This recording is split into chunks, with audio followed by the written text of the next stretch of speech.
ఆధిపత్య పోరు బలంగా ఉన్న పార్టీని కూడా బలహీనంగా మారుస్తుంటే ఐకమత్యం లేకపోవటం బలపడాల్సిన పార్టీని దెబ్బకొడుతోంది. అధినేతలు ప్రత్యేక దృష్టి పెట్టినా పరిస్థితులు మారుతున్న దాఖలాలు కనిపించడం లేదు. రాష్ట్రంలో వేగంగా ఎదుగుతున్న నగరం, విలువైన ఖనిజ వనరులు ఉన్నా సమన్వయ లోపం శాపంగా మారింది. విశాఖకు ప్రత్యేక రైల్వే జోన్ ప్రకటించినా అందులో మెలికలు పెట్టడంపై అలకలు వ్యక్తమవుతున్నాయి. నగరంలో పాగా వేసేందుకు ప్రధాన పార్టీలన్నీ చేస్తున్న ప్రయత్నాలతో స్టీల్ సిటీలో టెన్షన్ మొదలైంది. విశాఖ జిల్లాలో రాజకీయ పరిస్థితులపై ఎన్టీవీ గ్రౌండ్ రిపోర్ట్. విశాఖ వలస రాజకీయ నాయకులకు కేర్ ఆఫ్ అడ్రస్. ఎక్కడి నుంచో వచ్చే ఫుల్ టైం పొలిటీషియన్లుగా ఎదిగేవారే ఎక్కువ. ఎన్నికలప్పుడు ఫిరాయింపులు సహజమే అయినా విశాఖ జిల్లాలో నేతలు కప్పదాట్లు అధికం. దీంతో స్థానిక సమస్యల పరిష్కారం, ప్రజల అవసరాలు తీర్చాలనే శ్రద్ధ కనిపించదు. స్థానికేతరులు కావడంతో సమస్యలను పరిష్కరించే దిశగా పనిచేయటంలో వైఫల్యం స్పష్టంగా కనిపిస్తోంది. సహజమైన అభివృద్ధికి నిలయమైన సాగర తీరంలో జీవీఎంసీ, స్థానిక సంస్థలు చేపట్టే ప్రాజెక్టులు మినహా రాజకీయంగా సాధించింది అంతంత మాత్రమే. జిల్లాలో ప్రాంతానికో సమస్య ఉంది. ఉత్తరాంధ్ర సుజలా స్రవంతి, పంచగ్రామాల భూ సమస్య, సహకార చక్కెర కర్మాగారాలకు జవసత్వాలు, సాగునీటి ప్రాజెక్టుల ఆధునికీకరణ, ఐటీ పరిశ్రమ విస్తరణ, కాలుష్య నియంత్రణ, బాక్సైటు సహా ఖనిజ సంపదల వెలికితీతపై ప్రజాభిప్రాయానికే పెద్దపీట, పారిశ్రామిక ప్రగతి, నిరుద్యోగ నిర్మూలన, ఇలా చెబుతూ పోతే ప్రతి ప్రాంతంలో కీలకమైన సమస్యలు కనిపిస్తూనే ఉంటాయి. చిత్తశుద్ధితో ప్రయత్నిస్తే వీటి పరిష్కారం ఎంతో తేలిక. ఎన్నికల సమయంలో మరోసారి సమస్యల తేనెతుట్టెని కదిపింది టీడీపీ. పరిష్కారానికి ప్రయత్నాలు చేస్తున్నా ఎన్నికలు దగ్గర పడుతున్న సమయంలో హడావుడి వల్ల ఉపయోగం ఉంటుందా అనే సందేహం. 2014 అసెంబ్లీ ఎన్నికల్లో హామీలు గుప్పించిన టీడీపీ చిత్తశుద్ధితో అమలుకు ప్రయత్నించింది. ఎన్టీఆర్ గృహ నిర్మాణ పథకం, పింఛన్ల పెంపు, పసుపు కుంకుమ లాంటి పథకాలకు మంచి ఆదరణ లభించింది. రేషన్ దగ్గర నుంచి హౌసింగ్ వరకు ప్రభుత్వం ప్రవేశపెట్టే ప్రతి పథకం క్షేత్రస్థాయికి చేర్చేందుకు ప్రయత్నించింది చంద్రబాబు ప్రభుత్వం. వాస్తవ లబ్ధిదారులను గుర్తించడం, అర్హులైన కొత్తవారిని ఎంపిక చేసి వారికి సర్కారు ఫలాలు అందేలా చేయటంలో నూతన ఒరవడి, నకిలీల నియంత్రణకు ఉపయోగపడింది. జిల్లా రాజకీయాలను ప్రభావితం చేసే అంశాల పరిష్కారానికి ముందడుగు వేసింది. ఏజెన్సీలో సాంప్రదాయ గిరిజనులను వెంటాడుతున్న భయం బాక్సైట్, లాటరైట్, గ్రానైట్, ఇసుక వంటి ఖరీదైన సంపదను బడా కంపెనీలు తరలించుకుపోతున్నాయి. కొందరికి మినహాయింపులున్నా మొత్తంగా ప్రజాప్రతినిధులు మట్టి, ఇసుక దందాల్లో కోట్ల రూపాయలు కొల్లగొట్టారనే ఆరోపణల్లో వాస్తవాలే ఎక్కువ. వీటన్నింటికంటే ఎక్కువ ప్రభావం చూపించేది బాక్సైట్ మైనింగ్. స్థానిక గిరిజనుల మనుగడకు ప్రమాదకరంగా మారిన బాక్సైటు తవ్వకాలకు అనుమతిస్తూ జారీ చేసిన జీవో 97 ఉపసంహరించింది ప్రభుత్వం. అయితే బాక్సైటు తవ్వకాల రద్దుపై అధికారిక ప్రకటన కావాలని పట్టుబడుతున్నాయి గిరిజన సంఘాలు. పంచగ్రామాల భూ సమస్య 3 దశాబ్దాల నాటి ఈ వివాదం 5 నియోజకవర్గాల్లో ప్రభావం చూపుతోంది. సింహాచలం దేవస్థానానికి సంబంధించిన దేవుడు భూముల్లో అక్రమ నిర్మాణాలు చేసిన వారు కొందరైతే సాంకేతికంగా భూములు దేవస్థానం రికార్డుల్లో నమోదైపోవడంతో ఇబ్బందులు ఎదుర్కొంటున్న వారు మరికొందరు. ఈ వ్యవహారంపై దేవుడికి నష్టం కలగకుండానే రైతులకు ఊరట కలిగిస్తామని టీడీపీ వెల్లడించింది. దాన్ని నిలబెట్టుకునేందుకు గవర్నర్ అనుమతితో ఆదేశాలు జారీ చేసింది. దీని ప్రకారం 1998 నాటి ప్రభుత్వ రేటును ఆధారంగా చేసుకుని రైతులు స్థానికుల చేతుల్లో ఉన్న భూములను క్రమబద్ధీకరిస్తారు. వీరిలో 200 గజాలలోపు ఇంటి స్థలం కలిగిన వారికి మినహాయింపును ప్రకటించింది. న్యాయపరమైన చిక్కులు ఎదురవ్వకుండా పగడ్బందీగా చర్యలు తీసుకుంటున్నామంటున్నారు సీనియర్ ఎమ్మెల్యేలు. ఈ ఇన్ఫ్రాస్ట్రక్చర్ డెవలప్మెంట్ మీద కానీ, లేకపోతే బ్యూటిఫికేషన్ మీద కానీ, లేకపోతే పెన్షన్స్ విషయంలో కానీ మీరు తీసుకోగలిగితే పగడ్బందీగా చేయగలిగాం. అలాగే రేషన్ డిస్ట్రిబ్యూషన్లో కానీ. ఎందుకంటే గతంలో మీరు కానీ రేషన్ తీసుకుంటే అసలు ఎవరు వచ్చేవారు, ఎంతమంది ఉండేవారో రేషన్ కార్డు డిపోలకు వెళ్తే మీకు తెలుస్తుంది. అసలు ఇదివరకు అక్కడ బినామీల కింద 300-400 ఉండేది. ఇప్పుడు అన్నీ మనం ఈ పాస్ విధానం తీసుకురావడం, దాంతో చెప్పాలంటే సుమారు 1500 కోట్లు వచ్చింది. అలాగే అదనంగా ఇవ్వగలిగాం. ఇదివరకు రేషన్ కార్డు పెట్టుకోవాలంటే ఒక గగనం. ఈరోజు రేషన్ కార్డు పెట్టుకుంటే ఇవ్వగలుగుతున్నాం మనం. ఎందుకని నిజమైన లబ్ధిదారుని మనం గుర్తించుకోవడానికి ఒక మెకానిజం డెవలప్ చేసుకోగలిగాం. కనుక ఇది బెస్ట్ డెవలప్మెంట్ కింద తీసుకోవచ్చు. జిల్లాలో మరో కీలక సమస్య బాబు జగజ్జీవన్ రామ్ సుజలా స్రవంతి పథకం. ఉత్తరాంధ్రవాసుల చిరకాల వాంఛ. 3 జిల్లాల ఆయకట్టు స్థిరీకరణ కోసం ఉద్దేశించిన ఈ వాటర్ గ్రిడ్ ప్రాజెక్టు కోసం ప్రతి ప్రభుత్వం హామీలనిస్తూ వచ్చింది. గతంలో పునాదిరాళ్లు పడ్డప్పటికీ ఎలాంటి కదలిక లేదు. పైగా నిధుల కేటాయింపు అరకొరగానే ఉండేది. టీడీపీ అధికారం చేపట్టాక సుజలా స్రవంతిపై దృష్టి పెట్టింది. చోడవరం నియోజకవర్గం పరిధిలో ప్రాజెక్టు ప్రారంభమయ్యే చోట మరోసారి శిలాఫలకం వేశారు చంద్రబాబు. అయితే ఈ దఫా సుజలా స్రవంతి భూసేకరణ వరకు వెళ్ళింది. కొన్ని గ్రామాల రైతుల నుంచి అభ్యంతరాలు వ్యక్తమవుతున్నాయి. విశాఖ రైల్వే జోన్పై కేంద్రం ప్రకటన చేసినా అందులో మెలికలు పెట్టడంపై ఆగ్రహం వ్యక్తమవుతోంది. ప్రధాని వైజాగ్ పర్యటనకు ముందు రైల్వే మంత్రి పీయూష్ గోయల్ చేసిన ప్రకటన రాజకీయ దుమారం రేపింది. ఎక్కువ ఆదాయాన్ని తీసుకొచ్చే వాల్తేరు డివిజన్ను ఒడిశాకిచ్చి ప్రయాణికుల ఆదాయం మాత్రం ఉన్న డివిజన్లను కొత్త జోన్లో కలపడం అన్యాయమని రాష్ట్రంలో పార్టీలు ఆగ్రహం వ్యక్తం చేస్తున్నాయి. ఇది రానున్న రోజుల్లో కొత్త సమస్యలకు, ఉద్యమాలకు దారితీస్తుందంటున్నారు స్థానిక నేతలు. రాష్ట్రంలో మిగతా జిల్లాలకు పూర్తిగా భిన్నమైన భౌగోళిక స్వరూపం. ఇతర రాష్ట్రాల నుంచి వచ్చి స్థిరపడ్డ అర్బన్ ఓటర్లు, స్థానిక పరిస్థితులకు అలవాటైన గ్రామీణ ప్రాంతం, ఈ రెంటికి భిన్నమైన ఏజెన్సీ ఏరియా. ప్రాంతాల పరంగా వైవిధ్యభరితమైన పరిస్థితులు ఉన్న జిల్లాలో రాజకీయం ఎలా ఉంది? గత ఎన్నికల్లో సత్తా చాటిన టీడీపీ మరోసారి జెండా ఎగరేస్తుందా? వైఫల్యాల నుంచి వైసీపీ ఎదిగిందా? 15 అసెంబ్లీ స్థానాలు, 3 లోక్సభ స్థానాలున్న విశాఖ జిల్లాలో రాజకీయ పార్టీల వ్యూహాలు, విలక్షణమైన ఓటర్ల తీర్పు, సామాజిక సమీకరణల కూర్పు అన్నీ ఆసక్తికరమే. ఎన్నికలు ముంచుకురావడంతో పార్టీలన్నీ జిల్లాపై దృష్టి పెట్టాయి. రాష్ట్ర విభజన తర్వాత అతిపెద్ద నగరంగా ఆవిర్భవించిన గ్రేటర్ విశాఖలో పట్టు కోసం ప్రధాన పార్టీలన్నీ కుస్తీ పడుతున్నాయి. జిల్లా మీద ఆధిపత్యం కోసం పార్టీల అధినేతలు ప్లాన్ చేస్తుంటే, జిల్లాలో పార్టీ మీద ఆధిపత్యం కోసం స్థానిక నేతలు ఫైట్ చేస్తున్నారు. ఎన్నికలు రావడంతో జిల్లాలో రాజకీయ వలసలు ప్రారంభమయ్యాయి. సీనియర్లు పార్టీని వీడకుండా చూసేందుకు అధికార పార్టీ మల్లగొల్లాలు పడుతోంది. అంతర్గత విభేదాలను పరిష్కరించుకోవడం, విశ్వసనీయత కలిగిన కోఆర్డినేటర్లకు టిక్కెట్ల కేటాయింపుపై వైసీపీ నాయకత్వం కసరత్తు చేస్తోంది. ఈ ఎన్నికల్లో ఖచ్చితంగా గెలిచి తీరడంతో పాటు టీడీపీలో సీనియర్ నేతలు, మంత్రులకు చెక్ పెట్టాలన్న బలమైన కోరిక వైఎస్ఆర్సీపీ అధినాయకత్వంలో కనిపిస్తోంది. ఇందుకు అనుగుణంగానే సామాజిక, రాజకీయ, ఆర్థిక సమతూకం వేసుకుంటూ సీనియర్లను ఆకర్షిస్తోంది. టీడీపీ నుంచి పార్టీలో చేరిన ఎంపీ అవంతి శ్రీనివాస్ భీమిలి కోఆర్డినేటర్గా నియమించి బరిలోకి దించుతోంది. మంత్రి గంటా శ్రీనివాస్కు బలమైన ప్రత్యర్థిగా బరిలోకి దిగుతున్న అవంతి రాజకీయ గురువైన గంటాపై ఒంటికాలితో లేస్తున్నారు. టీడీపీలో టిక్కెట్ల హడావుడి మొదలైంది. ప్రజాదరణ ఉన్న సిట్టింగులకు సీటు ఖాయమంటూనే కేడర్ను పట్టించుకోని వారు, అక్రమాలకు పాల్పడిన నేతలను పక్కన పెట్టాలని నిర్ణయించారు పార్టీ అధినేత. ఇటీవల టీడీపీలో చేరిన మాజీ ఎంపీ కిషోర్ చంద్రదేవ్ అరకు లోక్సభ స్థానం నుంచి పోటీ చేయనున్నారు.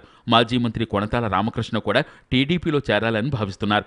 జిల్లాలో ప్రతి నియోజకవర్గంలోనూ తనకంటూ ఓ వర్గం కలిగిన కొణతాల రాకతో పార్టీకి ఎక్కువ మేలు జరుగుతుందనే వాదన వినిపిస్తోంది. మాజీ ఎంపీ సబ్బం హరి రేపో మాపో టీడీపీలో చేరతారని ప్రచారం జరుగుతోంది. ఆయన కూడా చంద్రబాబుతోనే రాష్ట్ర అభివృద్ధి సాధ్యమని టీడీపీ ప్రభుత్వాన్ని బహిరంగంగా సమర్థిస్తున్నారు. మరికొందరు సీనియర్లు అటూ ఇటూ జరిగితే అన్ని పార్టీల్లోనూ మార్పులు తప్పకపోవచ్చు. టీడీపీ నేతలు 5 ఏళ్లలో చేసిన అభివృద్ధి, ప్రభుత్వం ఇటీవల అమలు చేసిన సంక్షేమ పథకాలే తమను గెలిపిస్తాయనే భావనలో ఉన్నారు. రాష్ట్రంలో అన్ని వర్గాలను చేరుకునేలా చంద్రబాబు ప్రజా ఆకర్షక పథకాలు అమలు చేస్తున్నారని పార్టీ నేతలు చెబుతున్నారు. హౌసింగ్ ఫర్ ఆల్ వంటి స్కీములకు మంచి ఆదరణ లభించింది. పింఛన్ల పెంపు, పసుపు కుంకుమ, అన్నదాత సుఖీభవ లాంటి కార్యక్రమాల అమలు తర్వాత కొంతమంది నేతలు పార్టీని వీడిపోవడం తమ్ముళ్లలో కలవరం రేపుతోంది. ఎంపీ అవంతి వైసీపీలో చేరిన తర్వాత భీమిలి నియోజకవర్గంలో కేడర్ను కాపాడుకునేందుకు యుద్ధ ప్రాతిపదికన రంగంలోకి దిగింది పార్టీ నాయకత్వం. కేంద్రంలో మరి స్మార్ట్ సిటీస్ని తీసుకురావడం వల్ల ఆ స్మార్ట్ సిటీస్లో ఒక భాగంగా విశాఖపట్నం ఉండడం వల్ల మరి కొన్ని వందల కోట్లు స్మార్ట్ సిటీ ఫండ్స్, రోడ్స్ కానీ, డివైడర్స్ కానీ, శానిటేషన్ మీద కానీ మరి ప్రత్యేకంగా ఫండ్స్ రావడం వల్ల, అలాగే ఫ్లీట్ రివ్యూ మరి విశాఖపట్నం రావడం వల్ల ఆ ఫ్లీట్ రివ్యూకి ఈ రోడ్ల తాలూకా మరి అభివృద్ధి చేయడం కోసమని ప్రత్యేకంగా డిఫెన్స్ నుంచి నిధులు రావడం, ఇలాంటి ప్రత్యేక కారణాలతో విశాఖపట్నం అభివృద్ధి చెందింది తప్పితే ఈ రాష్ట్ర ముఖ్యమంత్రి చంద్రబాబు నాయుడు రాష్ట్ర బడ్జెట్లో ఈనాడు విశాఖపట్నానికి ప్రత్యేకంగా బడ్జెట్ కేటాయింపు చేసి విశాఖపట్నాన్ని ఆదుకున్నటువంటి పరిస్థితి ఎక్కడా లేదు. వైసీపీ విషయానికొస్తే జగన్ పాదయాత్ర తర్వాత పార్టీ గ్రాఫ్ పెరిగింది. జిల్లాలో బలమైన కేడర్, ఓటు బ్యాంక్ ఉన్నప్పటికీ ఎన్నికలను ఎదుర్కొని నిలబడే సత్తా ఉన్న నాయకుల కొరత ఎన్నాళ్లు ఆ పార్టీని వెంటాడింది. టీడీపీలో ఆశించిన టిక్కెట్లు అందని నేతలు వైసీపీ వైపు రావడంతో కొత్త నాయకులతో సత్తా చూపేందుకు సిద్ధమవుతోంది. సామాజికంగా, ఆర్థికంగా, రాజకీయంగా దన్నున్న నేతలు వైసీపీలో చేరుతున్నారు. మాజీ ఎంపీ ముత్తంశెట్టి వైసీపీ తీర్థం పుచ్చుకున్న తర్వాత మరికొంతమంది ఎమ్మెల్యేలు, సీనియర్ నాయకులు ఫ్యాన్ పార్టీ తీర్థం పుచ్చుకుంటారనే ప్రచారం జోరుగా సాగుతోంది. విశాఖ జిల్లాలో జనసేన పార్టీ చాప కింద నీరులా విస్తరిస్తోంది. గెలుపోటముల కంటే ప్రభావశీల రాజకీయాలపైనే దృష్టి పెట్టింది. కార్మిక కర్షక వర్గం ఎక్కువగా ఉండే జిల్లాలో ప్రతి స్థానంలోనూ గణనీయమైన ఓటింగ్ జనసేనకు లభిస్తుందనే అంచనాలున్నాయి. కమ్యూనిస్టు పార్టీలతో ప్రయాణం క్షేత్రస్థాయిలో జనసేన సామర్థ్యాన్ని మరింత పెంచుతుందనేది ఆ పార్టీ నేతల విశ్వాసం. ఇక కాంగ్రెస్ పార్టీ ఓటు బ్యాంకు గత ఎన్నికలతో పోలిస్తే మెరుగుపడినట్లే కనిపిస్తోంది. గత ఎన్నికల్లో వైజాగ్ ఎంపీ, నార్త్ ఎమ్మెల్యే స్థానాలను దక్కించుకున్న భారతీయ జనతా పార్టీ హోదా, రైల్వే జోన్ వల్ల ఇబ్బందులు పడుతోంది. విశాఖకు రైల్వే జోన్ ప్రకటిస్తూ కేంద్రం తీసుకున్న నిర్ణయం బీజేపీకి ఏ మేరకు లాభిస్తుందనేది ఎన్నికల్లో తేలనుంది. గత ఎన్నికల్లో విశాఖ జిల్లాలో టీడీపీ హవా కొనసాగింది. జిల్లాలో 15 అసెంబ్లీ నియోజకవర్గాలుంటే 11 చోట్ల టీడీపీ గెలిచింది. వైసీపీ 3 స్థానాలకే పరిమితం కాగా బీజేపీ ఓ సీటు గెలుచుకుంది. ఎన్నికల తర్వాత వైసీపీ ఎమ్మెల్యేలిద్దరూ పచ్చకండువా కప్పుకోవడంతో టీడీపీ సంఖ్యాబలం 13కు చేరింది. 3 పార్లమెంటు నియోజకవర్గాల్లో 2 టీడీపీకి దక్కితే బీజేపీ మిత్రపక్ష అభ్యర్థి హరిబాబు విశాఖపట్నం నుంచి గెలిచారు. 2014లో వైసీపీ తరపున YS Vijayamma Visakha parliament seat నుంచి పోటీ చేసి ఓడిపోయారు. విజయమ్మ ఓటమితో పార్టీలో నైరాశ్యం ఏర్పడినా ఇటీవల చేపట్టిన చర్యలతో పుంజుకుంది. విశాఖ జిల్లా భౌగోళిక స్వరూపం మిగతా ప్రాంతాలకు భిన్నంగా ఉంటుంది. మొత్తం 15 అసెంబ్లీ నియోజకవర్గాల్లో విశాఖ నగరాన్ని ఆనుకుని 7 అసెంబ్లీ సెగ్మెంట్లున్నాయి. ఏజెన్సీ ప్రాంతంలో 2 అసెంబ్లీ నియోజకవర్గాలున్నాయి. సబ్ ప్లాన్ ఏరియాలో 6 నియోజకవర్గాలున్నాయి. ఎన్నికల్ని ప్రభావితం చేసేవారంతా సిటీ ఓటర్లే. వీరిలో కూడా ఎక్కువ మంది డిఫెన్స్, పోర్ట్, స్టీల్ ప్లాంట్ ఉద్యోగులతో పాటు ఇతర రాష్ట్రాల నుంచి వచ్చి స్థిరపడ్డవారే ఎక్కువగా ఉంటారు. విశాఖ సిటీని ఆనుకునే Visakha east, Visakha west, Visakha north, Visakha south నియోజకవర్గాలతో పాటు గాజువాక, పెందుర్తి, భీమిలి నియోజకవర్గాలున్నాయి. ఇక్కడి నుంచి ప్రాతినిధ్యం వహించే ఎమ్మెల్యేల్లో ఎక్కువ మందిపై భూ కబ్జా ఆరోపణలున్నాయి. కేవలం 5 ఏళ్లలో కూడా విశాఖపట్నం ప్రజలను అభివృద్ధి అనే మాయలో మోసం చేశారు తప్ప ఇంకొకటి కాదు. ఇది ఒకటైతే, మరోపక్క విద్యాపరంగా చూసుకుంటే కేంద్రం తాలూకా సంస్థలు విశాఖపట్నంలో పెట్టామని చెప్పి కేంద్ర ప్రభుత్వం చెప్తుంది, మేము సాధించామని చెప్పి వీళ్ళు చెప్తా ఉన్నారు. కానీ అవి ఎక్కడ వేసిన గొంగలు అక్కడగానే ఉన్నాయి. మీరు ఉదాహరణకు ఐఏఎం తీసుకోండి, ఎక్కడ వేశారు ఐఏఎం? ఎక్కడుంది ఈరోజు? ఆ రోజు వచ్చి స్మృతి ఇరానీ గారు వచ్చి పునాదిరాయి వేసి వెళ్ళడం తప్పితే ఈ రోజుకి ఆంధ్ర యూనివర్సిటీలో ఒక చిన్న బ్లాక్లోనే ఐఏఎం నడుపుతున్నారు. ఎక్కడున్నా ట్రైబల్ యూనివర్సిటీ, ఎక్కడున్నాయి కేంద్రం తాలూకా విద్యా సంస్థలు? ఏమీ లేవు, అంతా శూన్యం. మంత్రులు, కొందరు ఎమ్మెల్యేలపై ఎలాంటి అభిప్రాయాలున్నా ఏపీ సీఎం చంద్రబాబు మీద విశాఖ జిల్లా ప్రజల్లో విశ్వాసం కనిపిస్తోంది. చంద్రబాబు విశాఖపట్నంలో అనేక జాతీయ, అంతర్జాతీయ కార్యక్రమాలను నిర్వహించడం, నగరం ఖ్యాతి ఇనుమడించేలా చర్యలు తీసుకోవటం లాంటివి ప్రజల్లో పాజిటివ్ టాక్ తెచ్చాయి.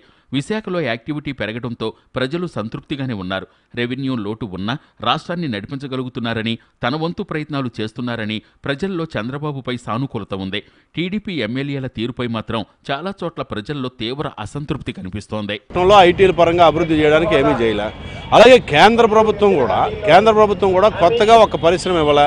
ఉన్న పరిశ్రమలకు సంబంధించి స్టీల్ ప్లాంట్కి ఎప్పటి నుంచో సొంత గనులు కేటాయించాలని డిమాండ్ ఉంది. సొంత గనులు కేటాయించలే. రైల్వే జోన్ కావాలంటే విశాఖపట్నం రైల్వే స్టేషన్ ప్రైవేటీకరణ చేశారు. ఇప్పుడు విశాఖపట్నం హెడ్ క్వార్టర్గా రైల్వే జోన్ ప్రకటన చేశారు తప్ప వాల్టర్ డివిజన్ లేకుండా చేశారు. కాబట్టి ఇటుపక్క నుంచి ఏదో రూపాయి ఇచ్చి 10 రూపాయలు అటుపక్క నుంచి లాక్కునేటటువంటి పద్ధతుల్లోనే విశాఖపట్నం జిల్లా అభివృద్ధి జరిగింది తప్ప విశాఖపట్నం జిల్లా అభివృద్ధిని మీద అటు కేంద్ర రాష్ట్ర ప్రభుత్వాలు రెండూ కూడా సరైన దృష్టి పెట్టలేదు. జిల్లాలో మెజార్టీ ఎమ్మెల్యేలు అభివృద్ధి పనులు చేపట్టినా ఒకరిద్దరు చేస్తున్న పనుల వల్ల పార్టీకి నష్టం జరుగుతోంది. కొంతమంది ఎమ్మెల్యేలు ఇసుక అక్రమ రవాణాకు పాల్పడడం, విశాఖలో భూ కబ్జాలు చేయడం, ఎమ్మెల్యేల బంధువులు కొంతమంది షాడో ప్రజాప్రతినిధులుగా వ్యవహరిస్తూ సెటిల్మెంట్లు చేయడం లాంటివి పార్టీకి నష్టం కలిగించాయి. ఒకరిద్దరు నేతలు ఎన్నికల్లో గెలిచిన తర్వాత అందుబాటులో లేకుండా పోయారనే ఆరోపణలు ఎదుర్కొంటున్నారు. ఎమ్మెల్యేలపై క్షేత్రస్థాయిలో ఉన్న ఆరోపణలు, కార్యకర్తల నుంచి వస్తున్న విమర్శల్ని దృష్టిలో పెట్టుకుని వాటిని మార్చాలనే డిమాండ్లు పెరుగుతున్నాయి. ఈ లెక్కను చూస్తే 4 సిట్టింగ్లను మార్చడం ఖాయంగా కనిపిస్తోంది. విశాఖ జిల్లా నుంచి ప్రాతినిధ్యం వహిస్తున్న మంత్రులు గంటా శ్రీనివాసరావు, అయ్యన్న పాత్రుడు మధ్య జిల్లాలో చాలా కాలం ఆధిపత్య పోరు నడిచింది. ప్రస్తుతం సైలెంట్గా కనిపిస్తున్న ఈ ఇద్దరు నేతలు వ్యవహరించిన తీరు అధినేతకు తలనొప్పి తెచ్చిపెట్టింది. జిల్లాలో పార్టీ కార్యకర్తల్ని అయోమయంలో పడేసింది. జిల్లాలో కొన్ని నియోజకవర్గాల్లో ఈసారి తన వర్గానికి చెందిన అభ్యర్థులకు టిక్కెట్లు ఇప్పించుకునేందుకు వీళ్ళిద్దరూ పోటీ పడుతున్నారని సమాచారం. జిల్లాలో ఎమ్మెల్యేలు, క్యాడర్ను నిర్లక్ష్యం చేశారనే ఆరోపణలున్నాయి. క్వార్టరీని ఏర్పాటు చేసుకుని కాంట్రాక్టులు చేసుకోవడంపై దృష్టి పెట్టిన నేతలకు ఈసారి కష్టాలు తప్పవంటున్నారు. వైసీపీ తరపున గెలిచిన గిడ్డి ఈశ్వరి మొదట పార్టీ వాయిస్ గట్టిగా వినిపించేవారు. ఫైర్ బ్రాండ్ నేతగా ఉన్న ఆమె టీడీపీలో చేరడంతో వైసీపీలో గ్యాప్ ఏర్పడింది. అరకు నుంచి గెలిచిన కేడారి సర్వేశ్వరరావు టీడీపీలో చేరిన తర్వాత మావోయిస్టుల చేతిలో హత్యకు గురయ్యారు. మాడుగుల నుంచి గెలిచిన బూడి ముత్యాల నాయుడు ప్రతిపక్షంలో ఉండటం వల్ల పెద్దగా పనులేమీ చేయలేకపోయారు. టీడీపీలో కొన్ని సీట్ల కోసం 2-3 పోటీ పడుతున్నారు. దీంతో కోరుకున్న చోట సీటు రాని వాళ్లు వేరే పార్టీలోకి మారే అవకాశాలని కొట్టివేయలేని పరిస్థితి. విశాఖ జిల్లా రాజకీయాలను ప్రభావితం చేసే శక్తిగా మారింది జనసేన. పవన్ కళ్యాణ్ గతంలో జిల్లాలో చేసిన పర్యటనలు, వివిధ సమస్యలపై గళమెత్తడం, పవన్ అభిమానులు, సామాజిక వర్గాల లెక్కలు లాంటివి జనసేనకు బలంగా కనిపిస్తున్నాయి. సమర్థులైన అభ్యర్థుల్ని రంగంలోకి దించితే జనసేన జిల్లాలో 4-5 సీట్లు గెలుచుకునే పరిస్థితి ఉంది. అభివృద్ధి పనులతో పాటు సామాజిక సమీకరణాలు, కులాల లెక్కలు కూడా ఎన్నికల్లో కీలకంగా మారనున్నాయి. రానున్న ఎన్నికల్లో ఫలితాలు ఎలా ఉంటాయనే దానికంటే ఎన్నికలకు ముందు కనిపించే రాజకీయం ఆసక్తి కలిగించే అంశం. 3 పార్లమెంటు 15 అసెంబ్లీ నియోజకవర్గాలు కలిగిన విశాఖ జిల్లా రాజకీయం ఎప్పుడూ ఉత్కంఠభరితమే. రాబోయే ఎన్నికల్లో ఖచ్చితంగా టీడీపీ కంచుకోటను బద్దలకొట్టాలన్న దృఢ సంకల్పంతో ప్రధాన ప్రతిపక్షం వైఎస్ఆర్ కాంగ్రెస్ పార్టీ కనబడుతోంది. అటువైపు చాప కింద నీరులా విస్తరిస్తున్న జనసేన ఉత్తరాంధ్ర వెనుకబాటుతనంతో పాటు విశాఖలో జరగని అభివృద్ధిని ప్రస్తావిస్తోంది. ఏదేమైనా వచ్చే ఎన్నికలు బహుముఖ పోటీని హోరాహోరీని తలపించబోతున్నాయి. కెమెరామెన్ హరితో రవిచంద్ర ఎన్టీవీ విశాఖపట్నం.